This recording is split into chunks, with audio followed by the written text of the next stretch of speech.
Welcome, everybody, to our next webinar, Safe Data Exchange in Healthcare, Protecting Organizations and Patients. My name's Aaron Stillman. I'm the head of product marketing at Treasurit, and I'm welcomed and joined by Miguel. To kick things off, Miguel, could you just tell the audience a little bit about yourself?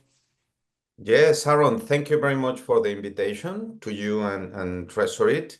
My name is Miguel Angel Gurrola. I'm the founder and managing partner of the Strategic Intelligence Group Conscious Performance GmbH.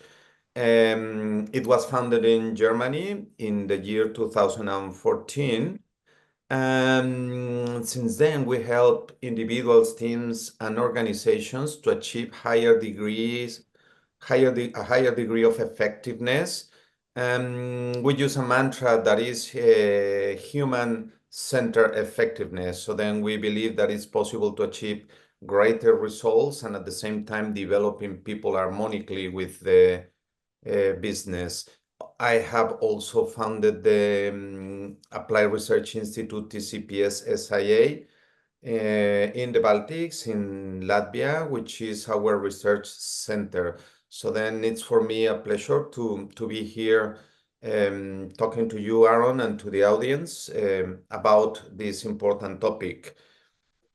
Thanks, Miguel. I know we've talked quite a few times now, and in my past life, when I was living in the US, I worked in the healthcare industry, and I think you spent many years as well in healthcare.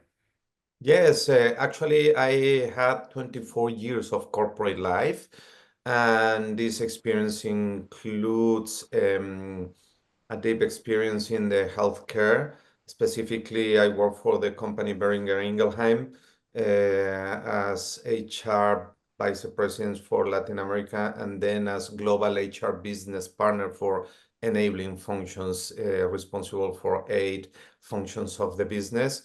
So then it's a great industry. I'm very passionate about healthcare, and it's a pleasure for me to share from my experience from both perspectives as executive in the corporate world and more than 10 years as consultants, together more than 30 years of experience now to share my perspective with your audience. That's great. Yeah, I also love the healthcare industry and I'm very passionate about it. So let's sort of set the stage and give a little bit of background. I think for everyone who's listening today, we all know that the healthcare industry, from electronic health records to telehealth services, the amount, sheer volume of sensitive data that's being shared, stored online is continuing to skyrocket and increase. While at the same time, the healthcare industry is one of the most targeted sectors for cyber attacks. I think in 2024, just to give a quick stat, it was in fact the worst year ever when it comes to healthcare breaches. There were 13 data breaches involving more than 1 million healthcare records. We saw, unfortunately, the biggest healthcare data breach of all time occurring last year with Change Healthcare. I know many people who work there, and I've worked with them in the past, so I was very saddened when this news hit. But many had, I think it was around 190 people that had compromised data, and more than half of the US population, according to an update from its parent company, United Health. At the end of January. So the attack prevented patients from obtaining medications unless they were able to pay for them out of pocket. They also, the outage caused a lot of disruption to providers, their revenue cycles. A lot of small practices were at risk of closure, so the ramifications were really severe. I think if you look at the market today, a leaked healthcare record can sell for as much as $250 on the dark web. This is according to a TrustWave report. So ensuring robust data protection is essential for maintaining trust and continuity in healthcare, not just in the United States, but all over the globe. So with that sort of being the foundation of our conversation, Miguel, why is secure data exchange so critical in healthcare? And in particular, what makes those challenges so unique for this industry? Yeah, this is a very good question to set the context for our conversation. Not only in my corporate life, but also as a consultant in more than 10 years, we have run projects for top pharmaceutical companies like, for example, Novartis in Switzerland, like BioNTech in Marburg in Germany, Lonza also in Switzerland, and some other projects in other pharma companies in other geographies together with our strategic partner Interpharma Link AG or AG in Switzerland. What we have found in all these processes is how rigorous is this selection of suppliers for the healthcare system.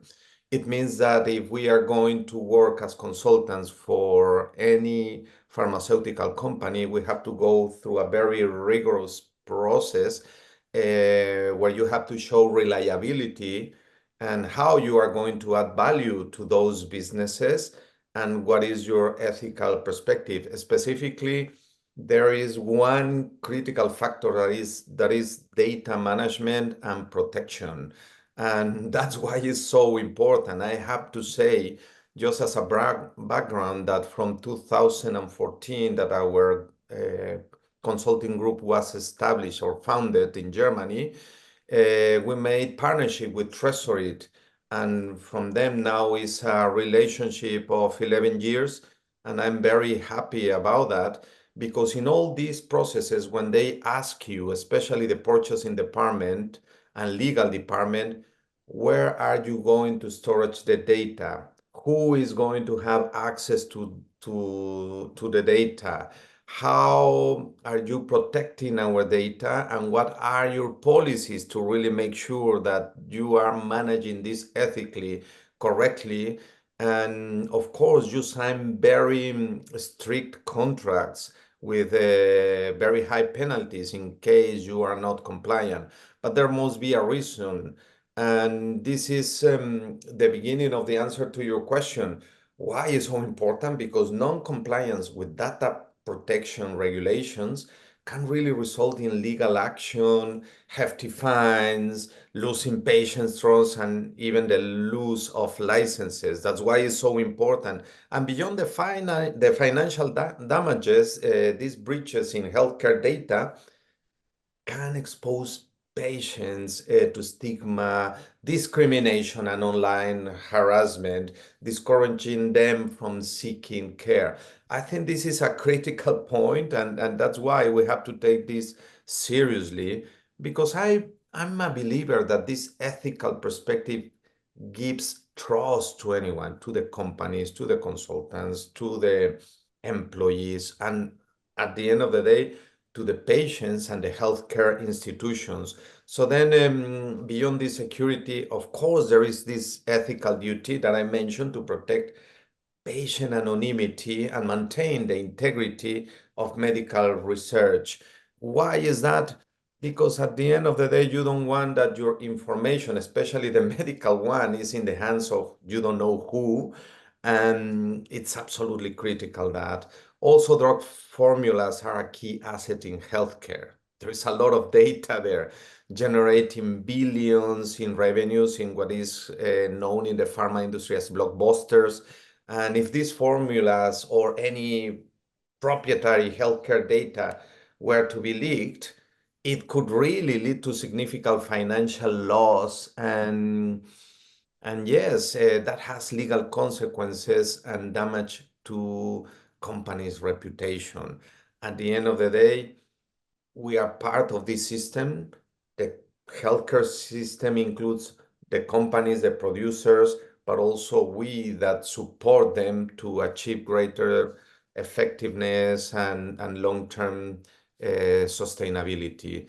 So then I think also I can mention that telemedicine is becoming so important for patients, and the numbers of Internet of Things devices is growing. Of course, vulnerabilities in data come with that. These exchanges of data between devices, between softwares, etc., then requires to make strong protections, which are very essential to grant the security, the effectiveness, and the efficiency in the whole system, Aaron. Yeah, that makes a lot of sense. And it's really rewarding for me. As I mentioned in the beginning, I've been at Treasurit for almost 2 years. You've been with Treasurit for a decade. So it was really rewarding for me to hear you describe the fact that every time you have a client, you got to meet certain requirements. Treasurit has always helped you get past that point with the data exchange.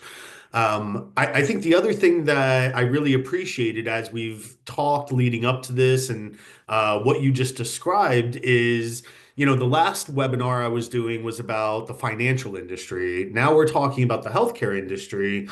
And there's this question about, well, what's really the difference and why are these two, so high on the list? And, obviously on the financial side, it's because of the financial data. On the healthcare side, you have the same sort of financial ramifications and sensitivity around the data as you were describing. But I think what makes it uniquely different is the human element and the fact that lives are on the line. And if there's a breach, it can impact the ability for someone to get their medicine, to get, the treatment that they're looking for. And that sort of takes it to another level.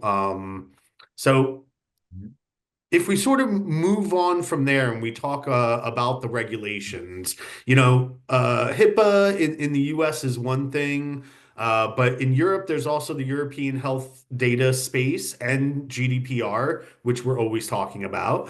And they exist to enforce certain standards that protect the sensitive data, whether that's personal health information or, PII.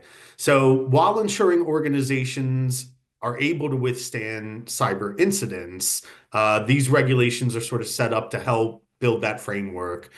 How do these regulations align, and what are the most critical compliance requirements for health organizations?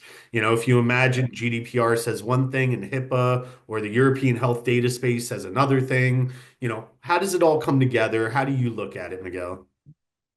Yeah, thank you for the question. And we are in Europe and sometimes criticized for over-regulation. I think it's safe. On the other hand, what I would say, these regulations have very fundamental goals, which is protecting patient data, ensuring privacy, and maintaining trust. And this is really critical. In terms of data security and access control, all of these regulations emphasize strict access controls, encryption, and what you know very well in Treasury, authentication mechanisms to prevent unauthorized access and breaches, because these end-to-end encryption, encrypted processes really provide reliability and trust, because the data is a big asset, and not only financially, but I want to reinforce again this point, the ethical piece is really critical. And the organization must have clear processes to detect, report, and mitigate data breaches promptly to minimize harm and legal exposure. I remember, for example, there is a company in Poland which is doing a great job in clinical studies, and I had the pleasure to work with them some time ago in in this land of close to Warsaw, I remember. But Hmm. I think this company does a great job in granting the compliance of every single part of the process, just to Hmm. make sure that reliability, trust, and they want to feel secure. And when others are being compliant, this is embedded in the organizational culture of that company, and this is so important. And that's why you need reliable partners that helps you to focus on what really matters. That's why I like Treasury for more than that, than a decade, because normally in these audit processes, when they check it out, is Treasury, they ask so many questions. They even check what it's about. And normally we pass the test in this piece very well. So then important to say, never forget that trust and ethical piece is as important as the financial part. Yeah, I couldn't agree more. And I really like the way you described the commonalities across the regulations, sort of being focused on these fundamentals around protecting data, privacy, maintaining trust. And it really resonates for me the way you described sort of the culture of the company you were working with. I know personally, before I joined Treasuret, I found two-factor authentication and some of these things extremely annoying, and I had no appreciation for it. And now that I've joined Treasuret and I've been here for almost 2 years, the culture of the company at Treasuret, we share everything using our own product. So we eat our own dog food, or in France, they say drink your own champagne. But I've gained a real respect and appreciation for having to put in, not only two-factor authentication, but my email address, a password protecting a file, all of these things. And it's bleeding into my personal life where with my wife and my family, we're also starting to be way more conscious. So I definitely agree about the culture and how it can have an impact. Mhm. So if we move on to the next question, what tools and practices can healthcare organizations use to achieve secure and compliant data exchange? Here I would like to mention the famous EHR, that is the electronic health record, because that comes to my mind as the central repository. However, I would say that protecting patient information goes beyond just securing the records within the EHR system. The true challenge lies in ensuring that sensitive data is securely exchanged when necessary, while maintaining control over who has access to it. Because data is increasingly more and more and more and more. And now we have, in addition, artificial intelligence. So then we have to be in control, because if we don't know where this data is going, then we are in a problem, or we are in a high risk. This is where, as I mentioned, the end-to-end encrypted data rooms come into the picture, to protect data storing and sharing. This is super important. These data rooms um will protect data during these exchanges and restrict internal access. And within each organization, there are different kind of policies, and the pharma industry is fantastic in doing that. I especially like very much the processes in Switzerland, not only Novartis, but also Roche has it, Lonza, and many others. The the high level data protection and data management they have is state of the art. And it's really a pleasure to be part of those systems when you're working with them, not only because you learn, because you also feel safe yourself, and even your own knowledge that you are bringing into that company is protected. You also feel safe and you can trust them. In both ways, this trust pays off. Yeah. Yeah, I agree. I know I mentioned at one point in my life, I worked in the healthcare industry. This is specifically in the United States, even though now I live in Europe. Back then, I actually was working for a provider's office, and we were using an electronic health record and practice management system. I then later worked for one of these companies that offered electronic health records. And I know what was a big issue then and still is today, the interoperability across all of these systems.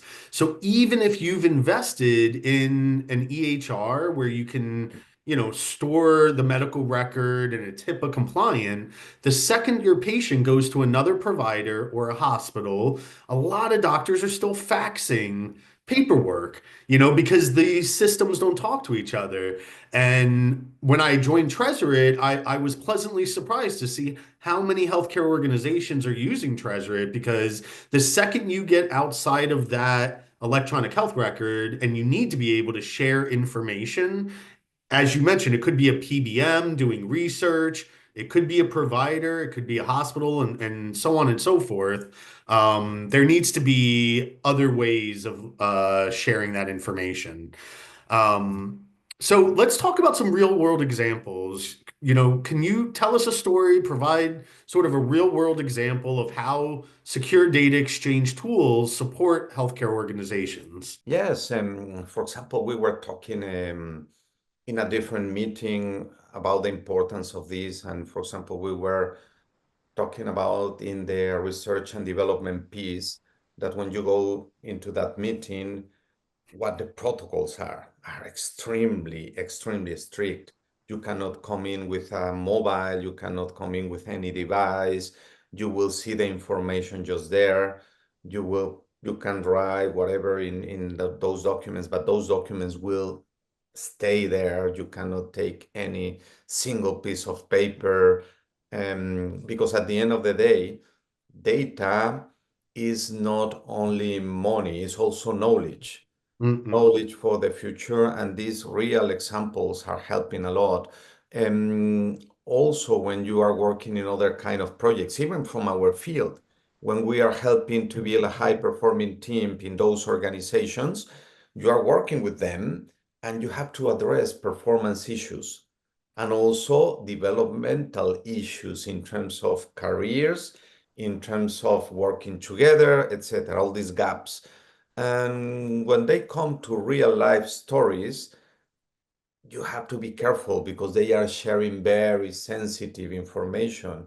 And of course, you have to make sure that everything that is written in a minute of the workshop, in a minute of a meeting, whatever, is properly recorded, secure. And you have to know always who has access to which information, because in case there is a leak, it's important to map and to find who is responsible for that, because accountability is a central, I would say, a core element of data management and protection like this, and much more examples that we can share.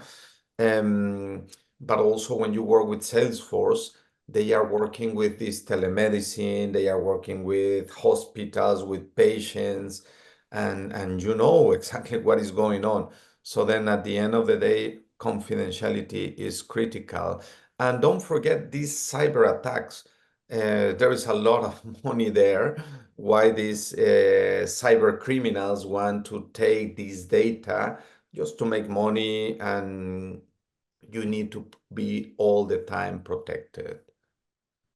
Yeah, it's amazing, sort of the overlapping correlations. Like I said, the last conversation I was having was about the financial industry, and there was such a focus on, the audit logs that go hand in hand with the data room. And even though it was a little nuanced and different than what you described, it was essentially the same. And Yeah. I think you said it right because it's about the data control. Yeah. So now let's imagine a healthcare organization has achieved compliance, they're in a good place, they set things up, but every day is a new day, and business moves forward, markets evolve, people evolve, technology evolves. What steps do you recommend they take in order to maintain compliance as they're going through their day to day? Well, this is very important, and I would say you need to have a checklist of data security requirements, first of all. And when you have all these, this checklist, is also absolutely important to regularly update risk management frameworks, cybersecurity protocols. All these policies have to be perfectly coded, have to be updated on a regular basis, at least twice per year, to really see if these policies is still working or not. That's why you need to conduct semi-annual resilience testing and vulnerability assessments. And you need to provide ongoing training to staff on secure data handling and cyber hygiene. When you have these audits from the FDA, that will grant the continuity of your business, because you need to pass those audits. Otherwise, you cannot have commercial activities, and you can even be stopped in your production if you are not compliant. That's why it's so important.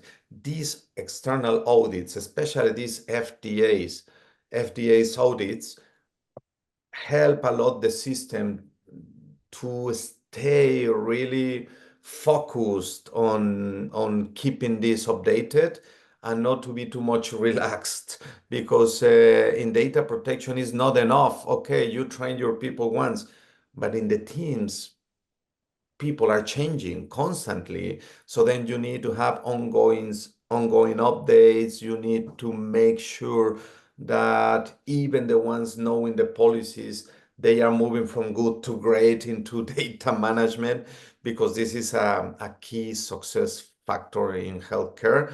And I can say that in the near future, in some other industries, because healthcare is leading here, but being compliant with data is going to be a critical skill for the future. And you need to understand very well all these processes. And I have also had very good advice from Treasury when needed in order to answer certain questions that we have. And in this collaboration is very good to feel safe that, okay, I'm having a good partner helping me just to stay compliant and treasury it stays normally updated and searching for the very best practices to secure your data. That's what I would say. And I have to mention this, I'm voluntarily here. I don't receive any bonus, any special condition from it. It's just important to mention this to the audience about the importance of having such a strong and good partner in data management and protection, like in this case we have with Treasury. Well, I appreciate you hearing that, and yeah, I love working at Treasury partially because it is sort of this partner first approach where we're not just offering software, but we're really consulting and working with our customers with a team of experts in cryptography and security and data privacy. So again, even myself, I'm learning a lot, which is impacting my own personal life. Yeah. Um, so. Okay, what organizational changes can help healthcare providers provide data security? What should they look at when thinking about this topic? Well, there are many factors, but what I would say, basically, and reflecting on our previous conversations, I think it's important to have a formal dedicated team to manage data in order to be compliant. You, organizations really have to integrate automation to monitor for vulnerabilities and generate compliance reports. And they need really to build this culture of security first that emphasizes transparency and accountability. And adopting secure yet easy to use data management tools such as Treasury to avoid shadow IT. You really need to pay attention to that. That's in my experience what works. Yeah, I sort of love the one point you made there and the fact that not only do you need to sort of establish a team, but it's almost like, the way I interpret what you were saying is don't wait until something bad happens, you Exactly. know? I think Exactly. there are a lot of companies out there, they end up coming to treasure it after something really bad happens. And there's a lot of companies who come to treasure it proactively before something bad happens. And I think, for healthcare and I also agree with you, it'll become more and more industries. Um, I hope to see more proactivity and not wait until the bad thing happens in order to um, find these sort of secure processes, people, and tools. People, process, tools. That's what it comes down to. So what did we Yeah. sort of cover? Healthcare organizations, they do operate in high trust, high Mhm. stake environments. Data protection is not optional. It is a must-have. It's essential not just for regulatory compliance, but operational continuity. And as you emphasized multiple times, which I agree with, trust. patient trust, and the ethical side. Secure data exchange is the cornerstone of protecting this sensitive information. You have to fortify your organization's resilience and make sure that when you're sharing information, it's being done as securely as possible. So, Yeah. with all that being said, give us a takeaway. What's the one thing if people walk away after listening, you'd want them to remember? Well, my recommendation for our audience is that as professionals, they should focus on what they do best. In this case, caring for patients, saving lives, conducting research, providing medicine, creating the medicine of the future, without the added stress of data security concerns. You need a specialist there. You need internally and externally support there. And by implementing, I would say, secure data exchange tools, methodologies, ongoing research and improvement there, organizations can protect sensitive data effectively. And this is going to allow healthcare providers to concentrate on their core business.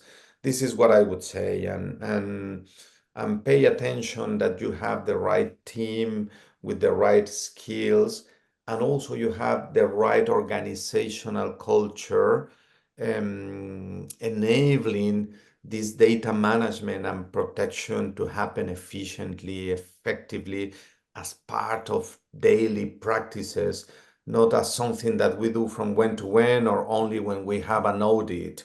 This is a critical point, and building a culture where data management protection is at the core of that culture is, in my opinion, essential towards the future, because we are going into these new quantum computing economies and more digital revolutions that we will have in terms of apps, Internet of Things, etc. So then that justifies to have a full dedicated team and to invest enough in having the external support with the best tools and methodologies and technology to protect your data from cyber attacks and from bad people. Well, thank you for that, Miguel. It's always really a pleasure to talk with you. I'm very thankful to join us today. For everyone who listened to us, thank you for joining. If you like this video and you want to learn more about protecting your data, please look at our Treasurit Insights playlist for other videos. Remember, you can find out more about Treasurit and Miguel and Conscious Performance by visiting our websites. I thank you and wish you a very good day. Bye bye now. Bye bye.